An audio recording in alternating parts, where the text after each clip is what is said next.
Hey guys, in this video, we're going to be talking about how to use Apple Trade-in for iPhone, iPad, and Mac. So let's just get straight into the video, shall we? Apple Trade-in allows you to exchange eligible phones, iPads, or Macs for instant credit toward a new purchase or an Apple gift card. You can complete the process online by receiving a prepaid trade-in.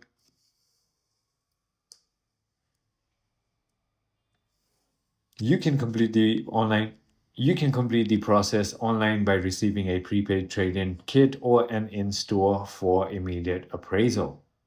If the device has no value, Apple will recycle it for free. So simply go ahead and visit the trade-in website, select your device tag. So let me just go ahead and do it to you.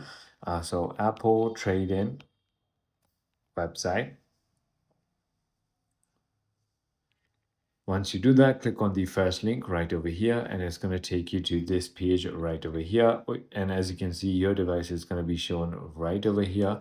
All you need to do is simply go ahead and click on continue, and then go ahead and get a trade-in value. As you can see, it shows my two devices that are currently available. So my iPhone 15 and my MacBook Pro. So it's already showing the eligible prices. You can click on get started and go ahead and complete the process. I hope this video clarifies everything for you. If you have further more queries, feel free to comment down below, and I'll see you on the next one.